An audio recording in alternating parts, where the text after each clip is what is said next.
What up, what up? Welcome back to the channel. I'm J and we are locked in. This is a recap for episode 3, Beauty in Black, and we just found out that Kim has stumbled upon the bag. I'm not talking about the bag, I'm talking about the bag of all bags. Not what we getting on our 9 to 5, not what we getting on the 1st and the 15th. I'm talking about money the long way, at least 500 M's, because he's the father of Roy and Mallory. So you know there's a check somewhere. Now, before we jump into this and break down episode 3, if you like Beauty in Black, this is the kind of content I like making. A little bit of action, a little bit of drama, but it all comes together. Then hit your subscribe button and turn on your notification bell so you get something every time I upload. Make sure you hit that like button, and I'm on that road to 100,000 subscribers, so I appreciate each and every one of you. But enough talking. This is episode 3, the recap. Kimmy goes and get the medicine, but once she gets back, she hands it to him and has to get him a glass of water. She's been peeping all of the pictures, and we finally find out who exactly this man is. He tells her to reach in the pocket, and she grabs out a wad of money, and then he tells her his name is Horace Ballery. He is the CEO and owner of Beauty in Black, and Roy is his son, and Mallory is his daughter-in-law. But he also lets her know, hey, that guy Angel, yeah, he stole my watch last night, so I need you to take my truck and go get that watch back. It's pretty expensive and it meant something to him. We get introduced to another brother. Now this is Norman, Horse's brother, and it turns out his wife is the one that actually got hit. Now she's in the hospital and he's wondering who would have done this on an empty private road, and he's yelling at the staff at the hospital because his family donated this whole medical wing. So he's expecting the best medical treatment. And right now, all they can do is make her comfortable until a couple of days, you know what I'm saying, evaluate the whole thing. But he's yelling and he's irate because this is his wife. Regardless of what you got going on in life, when your significant other is down like this, hey, you got to come to their rescue. You got to be by their side. Kimmy goes to Angel's apartment. Well, it's really his baby mama. She knocks on the door. Where's he at? Where's Angel at? She's like, he's in the back. She slaps him and wakes him up. Where's that watch at? Angel's like, oh, wait, what watch? She's like, don't play dumb. The guy that I was just with, his name is Horace. He owns Beauty in Black. Jules, our pimp, works for him. We're going to be in trouble. Angel's like, man, I looked at that watch.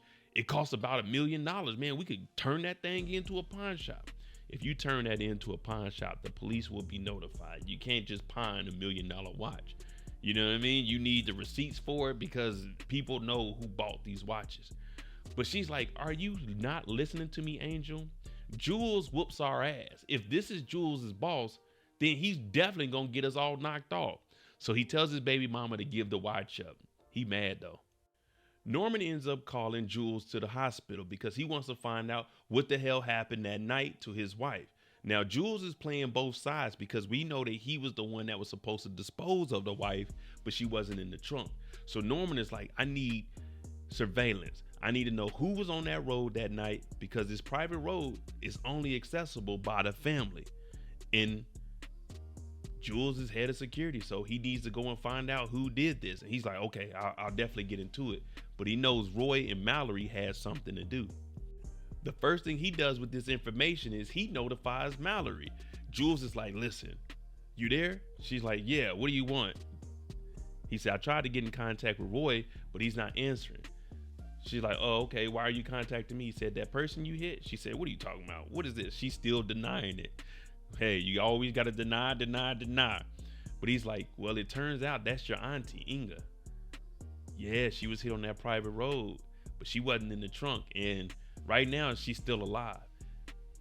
She's not conscious, but she's still alive right now. So this has Mallory like, okay, what we gonna do about it? He's like, man, give me a minute. I'm acting like I'm working. Back at the BBL motel, Ren and Stimpy show up. They come up in here. They like, hey, we about to take you to breakfast. How's your girl Rain doing? Well, Rain is in the hospital, and this is kind of a trick question because she's not supposed to be at the hospital visiting Rain. So if she says, oh, she's doing good, I was up there earlier, they're going to whoop on her. But regardless, they end up whooping on her just because they're sending her a message. Don't play with us. So they stomp her out. It's an old school ass whooping. They went for breakfast on her. I'm talking about scrambled eggs, how they did her, buttered toast, however you want to put it.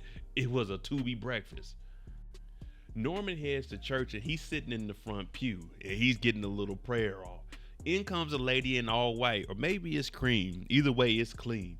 Now, this is Olivia, and this is the mother of Roy and Charles and the ex-wife of Horace. And she goes up to talk to Norman. It's, hey, we're closed. She's like, oh, wait, what's going on, Norman? You all right? He said, the hell with that. He in the church. He don't even care with it. He said, which one of your boys ran over my wife? I know one of them fools did it, because no one likes the boys in the family. And like any other mother, she's defending her kids. Like, what do you mean? Who ran over Inga? Who would? My boys wouldn't do this. You need to calm down, Norman. And he's like, nah, I need to see both of your sons. I need to talk to them. Olivia pulls up to Charles's house. Now, Charles, he likes the lifestyle. He was in there messing with a guy, and the mom showed up, told this guy to get the hell up out of there. Now, she's doing all kinds of questioning. Why aren't you getting prepared? Where were you at last night? Were you drinking? Were you driving? He's like, nah, I wasn't doing none of that driving. I didn't drive. That guy did. She's like, why aren't you dressed to go to the board meeting? Then she goes out and inspects all the vehicles in the garage because she wants to see if he's lying, if he actually ran over somebody. But the inspection was good. And he's like, man, I really don't want nothing to do with that damn family. Forget that board meeting. She said, did you not remember the reason you live this lifestyle and you're able to go out and have fun and do what you do with men or women, whatever is your preference, is because of this company? Boy, get dressed and take your butt down to that damn board meeting. Kimmy goes back to the hospital, and that's because she just got stomped out. So her ribs are hurting a little bit, and this is the only place she knew that she could go. Now, when she gets there, she actually finds out what room Rain is in, and when she goes back there, all the women are laughing at her. Well, it turns out Rain is alive, but she has blood clots, and they might potentially be going up to her lung and heart, so death might be imminent. But Kimmy's like, nah, don't even think like that. Don't talk like that. Rain's just saying, I'm just telling you what the doctor told me. Because at this point, her butt hurts. She ain't really moving around. It's just, it's rough right now. Charles and his mother show up to the office. And when he gets in there, he goes to talk to his brother, Roy. He's like, man, mom and them tripping. She pulled up to the house. But he provides his brother, Roy, with some drugs. Now, Roy's like, I got my own drugs, baby bro. We know what he's on. He's on that hard type of cocaine. And then we know baby bro was on some other stuff that had him doing some other stuff. You know what I mean? But they're both sitting here, and we know that the dad doesn't like him because Mallory told us. So younger brother Charles is like, listen, we need to get on the same page so dad won't get us about this wheel. He's like, all right, well, when we go in this board meeting, we'll try to stick to the same team, but we'll see where that goes from here. Olivia goes into the office with Mallory, and she's like, I need you to be honest with me. Was your husband driving last night? Was your brother-in-law on the road last night? No one's suspecting Mallory would be the one to actually hit somebody because they think that she's the responsible one. Plus, we know that she has her own personal driver. But Mallory's like, listen, I wouldn't lie to you about anything like this. And Olivia is saying, you don't know what's going on. Norman is a angry guy, and he's very, very dangerous. That's why I left this company, because I didn't want to deal with it. But Mallory's adamant that I didn't have anything to do with it, and I'll do anything I can to help find out who did something. Roy comes in the office while his mother's there, but she ends up leaving because they about to go to the board meeting. Now, the relationship between Roy and Mallory it doesn't even need to be explained. We know they don't like each other. They're just putting up with each other because he gives her the rundown, and you were broke. You was a bum when I found you. My family brought you in. She's like, yeah, well, now I run the company and your dad loves me. Now what? Roy's like, ooh. He can't really say much because he don't want to make a scene here, but he really despises her because she be talking to him badly. Now, Kimmy is explaining to Rain what exactly happened. She ran into this guy at the strip club. His name is Horace. Turns out he's extremely rich, but Jules works for him, and his son, Roy, at the hotel that I was at, I'm dealing with him. So it's really a family affair. She's tied on all three levels: the pops, security, and the son. And Rain is just in the bed like, okay. She's like, well, get that money then, because Rain, she hurt. She ain't really got too much to say. Well. Kimmy leaves the hospital, and who's outside waiting on her? Jules.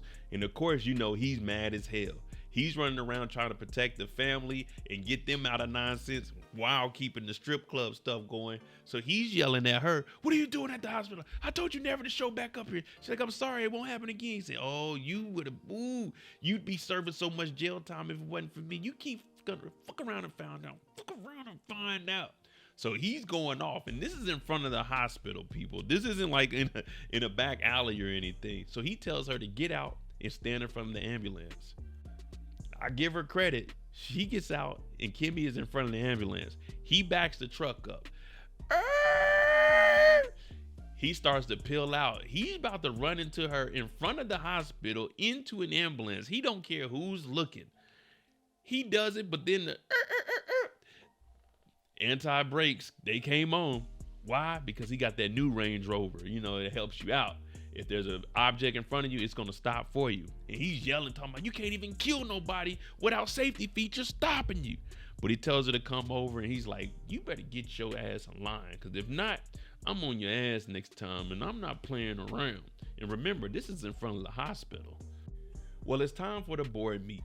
And what they're in here for is because the whole family needs to understand that this lawsuit, it's a class action lawsuit. 40 plus people are suing for $1.5 billion because of cancer that was caused by their relaxer. Now, they end up kicking the rest of the board out unless you're family, because Horace got mad that he seen Charles during the board meeting was texting some guy talking about, "I really miss you" and stuff. So he's upset that the son ain't focused on the task at hand. And that's making sure that this lawsuit doesn't go through. So Horace gets mad and says, "Listen, no matter how many shares we all have, we're screwed. If this happens, we're all done." Now, the insurance will cover $100 million, but they're asking for $1.5 billion. That means everything that they got is gone. Assets are going to be gone. Now, well, they could probably keep the assets and some of their money, but their stocks won't be worth anything. And if you know anything about billionaires, millionaires, most of their money is tied up into stocks. That's where a lot of their cash is, and they aren't liquid. So whenever you hear a billionaire needs to go like sell something, it's because they're a billionaire, but they don't just have $400-500 million just sitting in a bank account. It's tied up in the stocks and assets, things of that nature. But while this family meeting is going on, Uncle Norman comes in, and he don't give a damn about it. "Which one of you pitiful piece of issues hit my wife?" And everybody's like, "What? We know who did it. It was Mallory." But no one else is saying anything. He's like, "I'm gonna find out who did it." And that's where we leave this board meeting at. All right, there you go. The recap for episode 3. Let me know what you think about this whole family, man. This is some crazy stuff. If you found out that y'all were getting sued for $1.5 billion, but only $100 million is covered, are you trying to move like some of your shares? You know what I'm saying? Get rid of some of your assets, even though that's insider trading. You might have to, make a little risk. What would you do in this type of situation? Because everyone's going to crumble. Your stocks, they're going to go from maybe, let's say, $25 a share down to like $6-7, probably even less than that to cash out 1.5. But let me know what you think. Tune in tomorrow for episode 4. If you like this kind of content, hit that like button, hit that subscribe button. Thanks for watching. I'm out. Jimmy on the beat, boy.